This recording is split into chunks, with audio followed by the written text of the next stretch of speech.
Grand Ouest. Après le drame de Mans, une haute institutrice menacée d'être égorgée. Après le drame de Mans, le 20 novembre 2023, où une institutrice enceinte et son fils ont été retrouvés morts, une autre enseignante fait l'objet de menaces similaires dans la localité voisine de Guiglo. Mademoiselle Keke Gallo Anastasie, institutrice à l'EPP Résidence 2, IEPP Guiglo, serait menacée de mort par un autre enseignant. Qu'est-ce qui se passe au juste dans la grande famille du secteur de l'éducation-formation? Les Ivoiriens en général et les fonctionnaires et agents de l'État du Grand Ouest ne sont pas encore remis du choc du double crime odieux d'une enseignante enceinte et de son fils de 7 ans qu'une autre affaire similaire secoue cette même partie du pays. Cette fois-ci, les événements se déroulent à Guiglo. Des enseignants à poste dans la région ont joint notre rédaction de ce que une de leurs collègues ferait l'objet de menaces de la part d'un autre enseignant avec le même mode opératoire. Furieux, l'enseignante de Guiglo qui fait l'objet de menaces porte le même patronyme que celle qui a été égorgée à Mans. L'objet à Mans, une enseignante en poste à Guiglo, amie de celle qui fait l'objet de menaces, a confirmé l'information.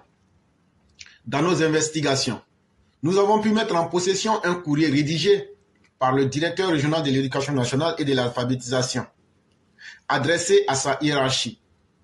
Dans ce courrier en date du 27 novembre 2023, dont les références sont numéro 0296 4-2022-MENA bar DRENA-GLO bar DR, le premier responsable de l'éducation dans la région a dépeint la situation avant d'indiquer les mesures conservatoires prises pour sécuriser sa collaboratrice. En effet, la DRENA informe le directeur de cabinet de la ministre de l'Éducation nationale et de l'alphabétisation sur la menace de mort de cette jeune institutrice en ces termes. Le nommé Kouadio Kona Donatien, instituteur à l'EPP Akafukro Taï, qui souffrirait de troubles mentaux en provenance de Taï, s'est rendu au domicile de mademoiselle Keke le 11 novembre 2023, lui réclamant la somme de 2000 francs CFA. Ce qui fut fait. 3 jours après, le 15 novembre 2023, il refait surface, réclamant encore 2000 francs CFA. Finalement, c'est la somme de 1000 francs qui lui a été remise en lieu et place de 2000. Dans la nuit, il revient pour menacer de l'égorger si elle ne lui ouvre pas la porte. Elle résiste à cette injonction. Et le curieux visiteur retourne sans gain de cause. Le dimanche 26 novembre 2023, il revient à la charge au même domicile, muni d'un sac à dos et d'un sachet contenant des vivres pour un repas qu'il l'invite à confectionner avec des menaces. Excédée par ses visites incessantes, elle sollicite le concours d'un collègue qui informe la police pour le faire arrêter. Au commissariat de police où il a été conduit, l'on découvrira en la possession du mis en cause, après fouille corporelle, un couteau et un tournevis. Il se trouve actuellement dans les liens de la police pour la suite de la procédure. En attendant que la police ne tire au clair cette haute affaire, la psychose s'est emparée de la plupart des enseignants, surtout de la gente féminine. Cet événement fait suite à un fait similaire qui s'est produit le lundi 20 novembre 2023, où une autre institutrice, Keke Loyo Christelle Flavie, a été retrouvée égorgée alors qu'elle portait une grossesse et son fils Moye Kwame Kwasi, âgé de 7 ans. Est-ce un hasard ou un crime passionnel? S'il est vrai que le dernier fait est avéré, c'est curieux de constater que les deux victimes, Christelle et Anastasie, portent le même patronyme. L'on pourrait s'imaginer que cela ressemblerait à un digne film d'horreur d'un tueur en série ou d'un psychopathe. En attendant d'éclairer les causes profondes de ces actes criminels par les autorités compétentes, les syndicats du préscolaire et du primaire public de Côte d'Ivoire ont décidé de porter le deuil et d'organiser une séance de prière sur toute l'étendue du territoire national pour le repos de l'âme de leur collègue, Christelle Keke. À cet effet, ils observent un arrêt de travail ce jeudi 30 novembre 2023. C'est un article qui est tiré de l'avenir.ci et c'est une situation qui est d'autant plus triste qu'il faudrait trouver des solutions. Parce que le métier de l'enseignement est tellement noble, mais comme dit l'article, nous ne connaissons pas encore les causes profondes de l'affaire. Crime passionnel, tueur en série, œuvre d'un psychopathe. Il y a beaucoup de choses qui ne sont pas claires dans l'affaire. Ça, au moins, c'est évident. Mais ce sera donc le rôle de la police de chercher à clarifier cette histoire pour amener la sérénité au sein des enseignants et essayer d'éviter, surtout qu'il y a eu, en réalité, quand on parle, les gens pensent qu'il y a eu 2 morts, mais il y a eu 3 morts en fait. Il y a eu un embryon, ou si vous voulez un fœtus, vous pouvez l'appeler comme vous voulez, mais c'est un être humain qui était encore en phase de progression physique. La mère elle-même et son fils de 7 ans qui ont été tués. Ça en fait un peu de trop. Au moins, si on exclut la principale victime, les 2 autres sont carrément des innocentes personnes qui ont été victimes de quelque chose dont ils ne savent absolument rien. Et donc, cette affaire, il est utile qu'elle soit démêlée, qu'on démêle le faux du vrai pour savoir réellement ce qui s'est passé. C'est ce qui va permettre aussi de trouver les bonnes solutions et de prendre les vraies mesures. Parce que ce qui m'a le plus choqué, c'est vrai, toute mort choque. Mais ne connaissant pas encore les raisons, il me serait difficile de prendre position. Et c'est pourquoi je dis qu'il faudrait qu'on sache le pourquoi de ce qui est arrivé, parce que c'est très important. Mais ce qui m'a le plus choqué, c'est la mort d'un fœtus et d'un enfant de 7 ans. C'est ça qui a été le plus choquant. Et voyez-vous, une fois qu'une société s'habitue à tuer la femme dans son fonctionnement, c'est une société qui est en décadence. Et là, on n'entend pas les soi-disant mouvements de femmes. Non, non, non.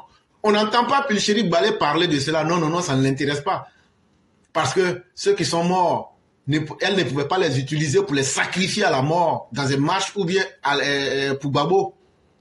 Et donc, voyez-vous combien de fois ces soi-disant personnes-là sont des hypocrites. Aujourd'hui, les soi-disant organisations féminines, où êtes-vous? Qu'est-ce que vous avez fait? On n'a pas entendu votre voix. Et c'est triste. Vous êtes des commerçants de la mort et du désespoir. Et je le dis et je le répète, toute société qui s'obstine à tuer la femme, c'est une société qui est en décadence. Et on a pu bien voir cela avec la société juive de l'époque, où la femme n'avait aucune position. Et cela a rendu de facto les hommes défaillants, au point même que Dieu va utiliser la parthénogenèse pour révéler aux Juifs la naissance de Jésus. Beaucoup vont se demander, mais c'est quoi la parthénogenèse? Effectivement, les gens qui croient que tout est miracle, nous on vient vous démontrer que tout n'est pas miracle. La parthénogenèse, c'est une reproduction sans intervention d'un mâle dans une espèce, caractérisée par l'existence de 2 sexes. Et on peut voir ça chez les végétaux, où ce mode de reproduction est même souvent la règle. Et par exemple, on peut voir ça chez les pissenlits, chez les houblons, chez les aves, chez les orties et les draves. On voit ça. Or, l'être humain est le processus le plus développé dans notre système. Et donc là, tout ça, ça se retrouve en nous. Quand tu dis que l'être humain est l'univers en miniature, ou bien l'être humain est un Dieu, ça veut dire tout ça, ça est en nous. Et donc, on ne peut pas exclure. Et vous dites très bien que c'est l'exception qui confirme la règle. Et lorsque vous retenez ça, cette exception peut aussi s'appliquer à l'être humain. Et donc la parthénogenèse peut bel et bien exister chez les êtres humains. Et ce n'est pas un fait anodin. Et seulement, ceux qui veulent ouvrir leur esprit, c'est eux qui pourront le comprendre. Et c'est en cela que j'ai beaucoup aimé cette petite partie du Coran qui explique les faits avec la raison. Et pour ceux qui veulent, vous pouvez aller au Sourate 19 du Coran et vous allez voir ce qui est écrit là-bas. Où, par exemple, il y a un dialogue entre Marie et celui qui est venu lui expliquer comment les choses vont se passer. Parce que contrairement à ce que les gens pensent, c'est pas comme si c'est quelqu'un qui est venu physiquement. Non, non, non, non, non, non, non. Elle a vu ça comme sous forme de songe et elle-même se questionnait, mais comment cela se peut? Et donc, je vais prendre un peu cette partie du Coran pour lire à ceux qui veulent écouter et réexpliquer un peu pour passer rapidement. Et donc, au nom de Dieu, le miséricordieux, le clément, mentionne dans le livre Marie, quand elle se retira de sa famille en un lieu vers l'Orient. Elle mit entre elle et eux un voile. Nous lui envoyâmes un esprit qui se présenta à elle sous la forme d'un homme parfait. Et là, déjà, les gens m'ont dit, ah, c'était physique. Non, non, non. Ce n'était pas physique. Elle avait reçu la révélation. Mentionne dans le livre, quand elle se retira de sa famille vers l'Orient. Et elle mit entre eux et elle un voile et nous lui envoyâmes un esprit. Et vous les musulmans, là, est-ce que quand l'esprit ici, c'est l'ange Gabriel, quand l'ange Gabriel venait là, au prophète là, est-ce qu'on le voyait toujours? Mais vous, le prophète même a expliqué comment il ressentait, il devenait lourd. C'est une seule fois que certains ont vu l'ange Gabriel sans s'en rendre compte. C'était, je crois, à Médine, dans la mosquée, où il est venu sous la même forme d'un homme parfait. Quand tu es dans le désert, il est venu, il n'était pas du tout sale, il était immaculé, propre. Et il a posé la question suivante au prophète, qu'est-ce que c'est que la foi? Le prophète de Dieu a répondu, qu'est-ce que c'est que la foi? Qu'est-ce que c'est que la foi? Et quand il a fini les 3 questions, il est reparti. Et c'est là que le prophète a dit, connaissez-vous celui qui était venu me poser ces 3 questions? Les gens disent, Ils disent, bon, c'est l'ange Gabriel qui était là. Dès qu'ils sont sortis, ils ne l'ont plus vu. Et donc, il y a plusieurs niveaux de manifestation. Ça peut être visible comme pas visible, comme j'ai expliqué selon les 2 caractéristiques. Mais dans le cas spécifique de Marie, ça s'est fait sous forme de songe. Et donc, au réveil, elle s'est questionnée. Et donc, elle dit, je me réfugie contre toi auprès du tout miséricordieux. Si tu es pieux, ne m'approche point. Et donc, il répondit, je suis en fait un messager de ton Seigneur pour te faire don d'un fils. Et donc, elle se rend compte que cette personne n'est pas mauvaise. Et la personne lui décline son identité pour dire, je ne suis pas quelqu'un de mauvais. Je suis un élément qui vient contribuer à accomplir quelque chose. Parce que contrairement à ce que les gens pensent, comme les anges, ce sont des gens, ils sont nus, et puis ils ont des ailes, ils volent, ils viennent. Non, non, non, ce n'est pas comme ça. Un ange, c'est un système. C'est ce qu'il faut comprendre. Quand on dit un ange là, ce n'est pas ce que toi tu as toujours pensé. C'est un système qui est mis en place pour atteindre un objectif. C'est ce qu'on appelle un ange. Et donc quand on dit un ange là, c'est plusieurs réalités. Par exemple, l'ange de la procréation ou l'ange, par exemple, tu prends une graine, tu mets en terre. Cette graine là, comment elle va faire pour germer et évoluer là? Tout ce système là, on appelle ça un ange. Par exemple, tu prends l'ange de la mort. Quelqu'un se trouve en Australie, quelqu'un se trouve en Afrique, quelqu'un se trouve partout dans le monde. Si c'était un seul ange, dites-vous comment il fait pour prendre toutes les vies au même moment, à la même seconde. Mais de différentes manières. Ça veut dire qu'il y a un système qui est mis en place. Et donc, l'ensemble de tous ces systèmes-là, c'est ce qu'on va appeler l'ange de la mort. Une fois que cela est compris. Et donc, il lui dit, non, je ne suis pas quelqu'un de mauvais. Je suis même un élément qui vient pour accomplir quelque chose qui est tellement rare que je viens pour confirmer une règle. Ça s'appelle la parthénogenèse. Et j'ai déjà expliqué ce que c'est. Et donc, c'est pourquoi je viens pour te faire don. Je viens pour te donner. Il n'a pas dit je viens pour faire. Il dit je viens pour te donner. Pour dire aux gens que ce n'est pas quelque chose qui se fait tous les jours, mais c'est possible. Elle dit, comment aurais-je un fils quand aucun homme ne m'a touché et que je ne suis pas une prostituée? Et elle-même, elle se dit, mais je sais d'où je viens. Et tout le monde ici connaît mon origine. Et tout le monde sait comment moi-même, Marie, je suis née. C'est à la suite d'un vœu qui a été fait à Dieu, où on s'attendait à un fils, que moi, une femme, je suis née. Zacharie. Et donc, quand j'ai grandi, que j'ai atteint un certain âge, je me suis mis volontairement au service du temple comme une vierge dédiée à ne pas avoir d'enfant et à servir exclusivement le Seigneur. Et en plus de cela, c'est avec les prostituées qu'on peut voir ça. Mais comment se fait-il que moi, je ne suis ni dans ma propre logique, ni dans la logique de ce que tout le monde connaît, les prostituées? Comment se fait-il que dans ces deux conditions que je ne remplis pas, je vais avoir un enfant? Je ne suis pas marié, tout le monde connaît mon historique, et en plus je ne suis pas une prostituée. Comment je vais avoir un enfant? Je ne respecte aucune règle. C'est là le monsieur lui dit, je suis en fait un messager de ton Seigneur pour te faire don d'un fils. Il dit, ainsi en sera-t-il. Cela m'est facile, a dit ton Seigneur. Et c'est l'envoyé qui dit, que, en tout cas moi ce que je sais là, celui qui m'a envoyé, ou même celui qui m'a mis à ce service là, lui il est plus grand que moi, et toute chose est facile pour lui.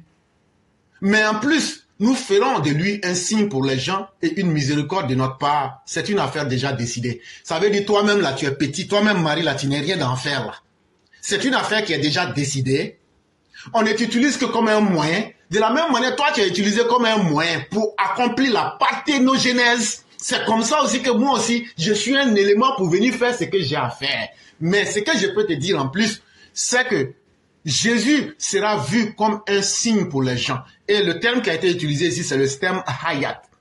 Haya. Et comment vous appelez les différents versets du Coran? Haya. Et donc vous comprendrez que le terme hayat qui veut dire verset ou signe n'est pas forcément à sens unique pour dire verset du Coran, mais ça peut aussi signifier un sens, ça peut aussi signifier un phénomène.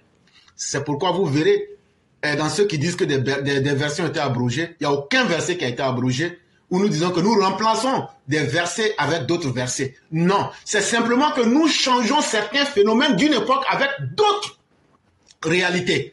Hier, on voyageait avec les chevaux. Hier, on voyageait avec les ânes. Hier, on voyageait à pied. Mais aujourd'hui, qui peut voyager à pied? Et donc là, nous changeons certains phénomènes d'un moment en fonction des besoins avec d'autres réalités de d'autres moments. C'est simplement ce que ça veut dire. Ça ne veut pas dire qu'il y a des versets qui ont été abrogés. Et ça, il fallait le savoir. Et elle devint donc enceinte de l'enfant et elle se retira dans un lieu éloigné. Puis la douleur de l'enfantement l'amenait au tronc du palmier et elle dit, malheur à moi que je fusse morte avant cet instant et que je fusse totalement oubliée. Et là, elle nous rappelle sa condition humaine. Mais effectivement, comme je viens de vous expliquer, pourquoi j'ai expliqué tout ça, c'est pour faire comprendre que la femme, ce n'est pas simplement le physique que nous voyons. La femme est plus que ce que nous voyons. Et une société qui s'obstine à détruire la femme est une société en décadence, en pourriture, et ça fait encore plus mal. Et vous remarquerez que même dans la guerre, les guerres les plus dangereuses, les premières personnes qu'on essaye d'épargner, ce sont les femmes et les enfants. Mais dire qu'on n'est pas en guerre, dire qu'on n'est pas dans une société qui est dans sa phase de pourriture la plus absolue, et que des gens s'amusent à tuer des femmes et des enfants, c'est la chose la plus impardonnable, la chose la plus inhumaine qu'il faut condamner. Et c'est pourquoi nous disons et exigeons que solution soit trouvée pour essayer de corriger ces situations.